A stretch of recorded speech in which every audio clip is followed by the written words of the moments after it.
सूफ़ी विचारधारा को हम लोग नेपाल में भी फ़रोग़ दें। इसके लिए मस्तक आला हज़रत को, जो बरेली शरीफ जो पूरी दुनिया का ये मरकज़ है सुन्नियों का, इस मरकज़ को हम लोग मज़ीद क़ुव्वत बख्शें नेपाल में। मॉब लिंचिंग के ताल्लुक़ से मैं कहना चाहूँगा कि इंसानियत का कोई धर्म नहीं होता है, एक दूसरे से मोहब्बत, भाईचारा, प्यार, यही है असल में इंसानियत है। अफ़गानिस्तान का मुद्दा मेरा नहीं है, हम नेपाली सिटीज़न हैं, हमारा नेपाल सबसे बेहतर है।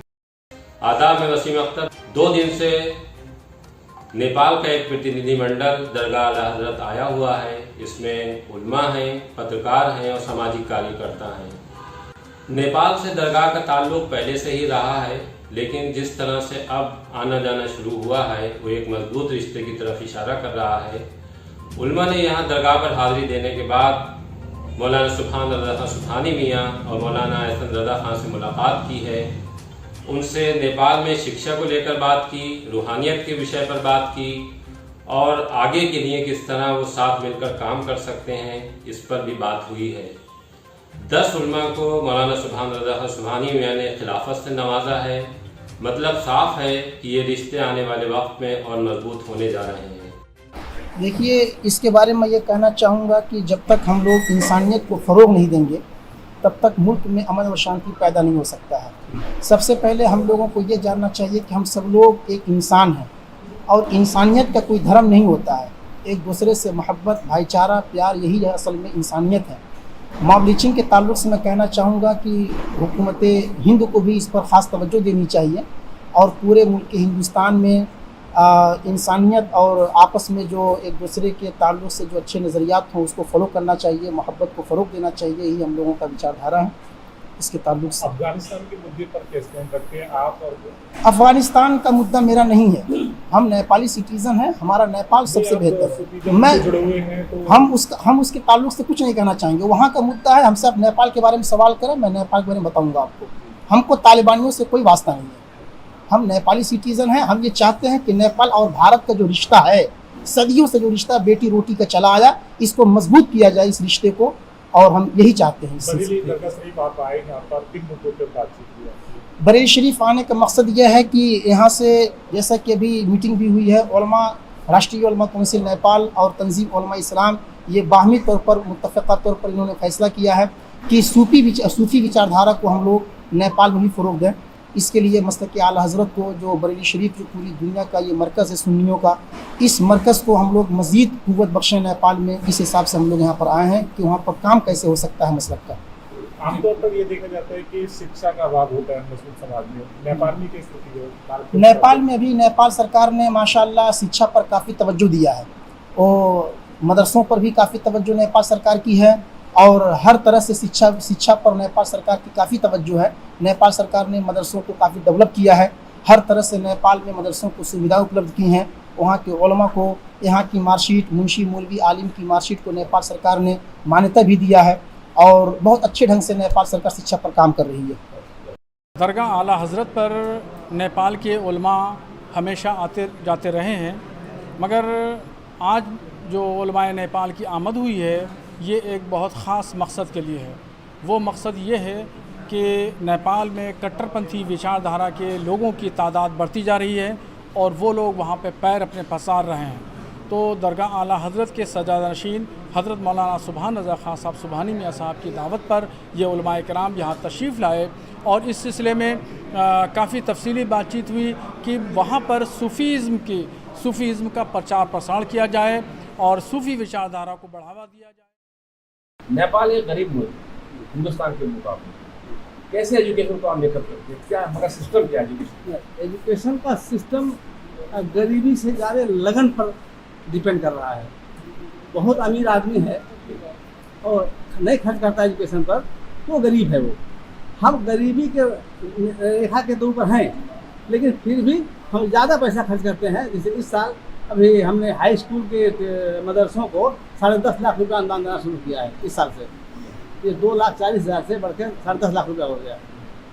3 आलमियों का तनख्वाह देने जा रहे हैं, स्कॉलरशिप है, बिल्डिंग है, तो क्या कहते हैं आपको, ये हॉस्टल है। अभी आपके बगल में नेपालगंज में भैरहवा में 3 हॉस्टल बन रहे हैं 1.5 करोड़ के, सिर्फ लड़कियों के लिए। तो हम गरीब होते हुए भी शिक्षा पर ज़्यादा खर्च कर रहे हैं। किस टाइप की शिक्षा देते हैं? दीनी तालीम देते हैं, दुनियावी तालीम देते हैं?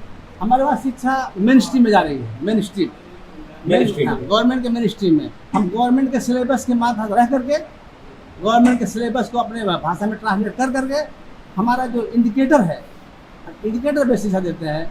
आप ये कोर्स पढ़ने के बाद लड़का क्या जानेगा, वो उर्दू पढ़ने वाला भी जानेगा, हिंदी पढ़ने वाला भी जानेगा, नेपाली पढ़ने वाला भी जानेगा।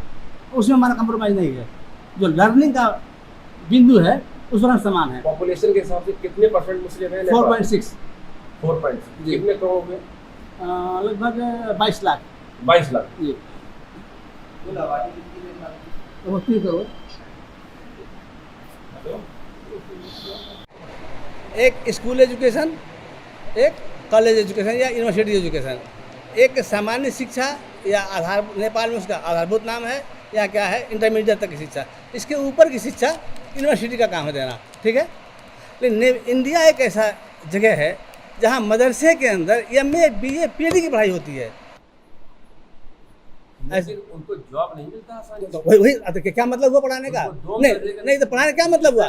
आपने पैदा किया और खाना नहीं दिया, क्या मतलब हुआ इसे पढ़ाने का?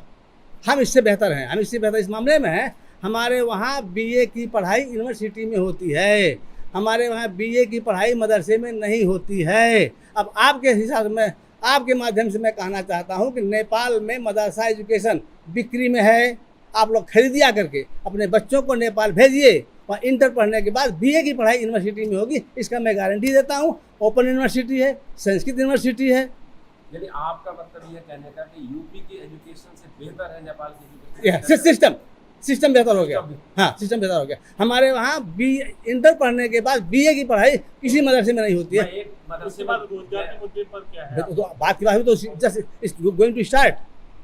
मैंने जब इक्विवेलेंसी हो गई, उसका जब मान्यता हो गया, तो रोजगार पाना है, उसको डेफिनेटली पाना है। कंपटीशन में आएगा, आयोग देगा, पास होगा तो रोज पाएगा, और नहीं करेगा तो नहीं पाएगा। लगभग कितने प्रतिशत मुस्लिम वहाँ गवर्नमेंट जॉब में है नेपाल में? हमको लगता है कि परसेंट मैंने कही है, संख्या में कही है, 1000-1200 होंगे। बहुत कम संख्या। बहुत कम संख्या है। मैं एक बरेली के मदरसे में गया, नाम नहीं बताऊंगा जी। मैंने कहा वज़ीर दाखिला का नाम बताओ, हाँ। वो नहीं बता पाया। उनके जो उस्ताद थे वो भी नहीं बता पाया। अब इस क्वालिटी से ये क्या क्वालिटी मानी जाएगी मदरसे? वही कह रहे हैं, आपकी क्वालिटी हमारी क्वालिटी अच्छी है, आपके सिस्टम से हमारा सिस्टम अच्छा है। हम गरीब जरूर हैं, हमारी एक कमजोरी हम गरीबी, लेकिन हमारी लगनशीलता में कोई कमी नहीं है। अभी हमने एक सिलेबस तैयार किया है, आपको जानकर ताज्जुब होगा, यूनानी पद्धति लोप हो गया, डूब गया, कहीं नहीं है ना। यूनानी का डॉक्टर बैठता है दुकान में, क्या लेके बैठता है? एलोपैथ लेके बैठता है। यूनानी का डॉक्टर एलोपैथ लेके बैठता है। हमने बैचलर इन नेचुरोपैथी, यूनानी, योगा करके हमने सिलेबस तैयार 200 पढ़ने का। अगर आप हमको अपना वो दे दें, क्या कहते हैं, व्हाट्सएप ID, तो मैं आपको भेज सकता हूँ। हम इस लाइन में हम लोग काम। गवर्नमेंट 5000 मदरसे बंद करने जा रही है कि उनके पैमाने पर खड़े नहीं उतरे हैं, बहुत जरूरी है। और ऐलान भी हमारे वहाँ आप बंद करने जा रहे हैं, हम लोग मर्ज करने जा रहे हैं।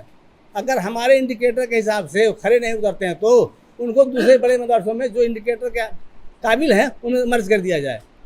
तो हम ही चालू कर दिए हैं, हमारे वहाँ भी रिपोर्ट में, हमारे प्रतिवेदन में है ये। मेरे ख़ास आने का उद्देश्य, मकसद बरेली शरीफ ये है कि हम लोग तो वैसे बहुत पहले से सूफी विचारधारा का फॉलो करते थे, और नेपाल में अमन शांति के फ़रोग में उसको फैलाने में लगे हुए थे। सब आपस में किस तरीके से एक बेहतरीन समाज बना करके रहें, हमारा योगदान था।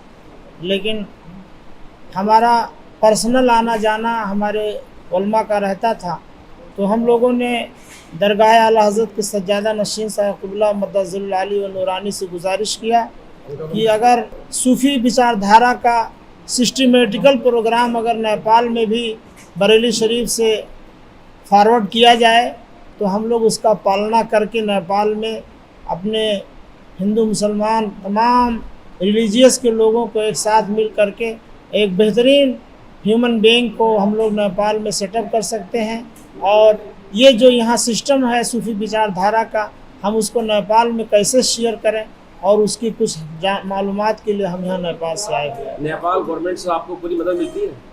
हाँ, नेपाल गवर्नमेंट से हमें कोई भी किसी तरीके की कोई परेशानी नहीं है, हम लोग खुश हैं उससे। उन्होंने अपने कोई पैरामीटर बनाए हैं मदारिस के लिए? हाँ, ज़रूर बनाया है। नेपाल के लिए बहुत सारी स्कीमें हैं। हमारी जो एजुकेशनल मिनिस्ट्री जो है स्टेट लेवल की, सेंट्रल लेवल की, वो कम से कम हर मदरसे में 2-3 मौलाना लोगों की सैलरी देती है। साल में 2,41,000 रुपया नेपाली हर मदरसे को अनुदान देती है। उसके अलावा बहुत सारे उसके प्रोग्राम हैं मदरसों को, जिसके ज़रिए से जो है समाज में अच्छा काम हो सके। बहरहाल ये पहला मौका नहीं है कि जब दरगाह किसी एक विदेशी मुल्क में पहुंची है, उसके लोग यहाँ आए हैं। पहले भी ये सिलसिला बना रहा है, चाहे हम यूरोप की बात करें या फिर हिंदुस्तान से जुड़े तमाम मुल्कों की जिनकी सीमाएं हमारे देश से मिलती हैं, उनके उलमा यहाँ आते रहे हैं। लेकिन उनके आने का सिलसिला उर्स के दौरान होता था। उर्स से हटकर पहली बार कोई प्रतिनिधिमंडल दूसरे देश से हमारे यहाँ आया है और ये अच्छा मौका है। उम्मीद जगी है कि इसके अच्छे नतीजे सामने आएंगे। बरेली स्थित आला हज़रत की दरगाह से जुड़े उलमा ने भी ये उम्मीद जताई है कि जो मुलाकातें हमारी नेपाल के उलमा से हुई हैं उनके अच्छे नताइज सामने आएंगे।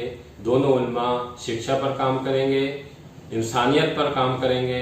एक ख़ास बात नेपाल के उलमा ने यह भी कही है कि वो इंसानियत के लिए काम करना चाहते हैं और इंसानियत का कोई मजहब नहीं होता। वो मजहब से ऊपर उठकर इस मुद्दे पर काम करेंगे। उन्होंने यहाँ जिस तरह से मॉब लिंचिंग हो रही है उसको लेकर भी उनसे सवाल किया गया था, जिसका जवाब उन्होंने यही दिया है कि ये रोकना सरकारों का काम है और सरकारों को इसे रोकना चाहिए। जिस तरह पत्रकारों से नेपाल के उलमा ने बात की है उसमें उन्होंने अपने इरादे साफ कर दिए हैं। उनका कहना है कि हम रूहानियत के साथ साथ एजुकेशन पर काम करेंगे। हमारे यहाँ की एजुकेशन जिस तरह की है उसमें सुधार की उम्मीद जगेगी जब हम दरगाह से सीधे तौर पर जुड़ेंगे। दरगाह एक बड़ा मरकज़ है जो दुनिया भर में अपनी तालीम के लिए भी जाना जाता है और रूहानियत के लिए भी जाना जाता है। नेपाल के उलमा ने पत्रकारों को बताया कि उनकी यहाँ गरीबी की वजह से शिक्षा के संसाधन कम हैं।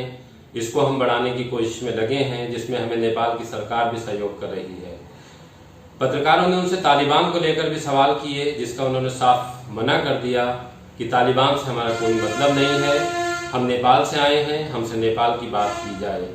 उन्होंने ये भी बताया कि उनके यहाँ मदरसों में किस तरह से पढ़ाई हो रही है और आगे वो किस तरह से शुरू करने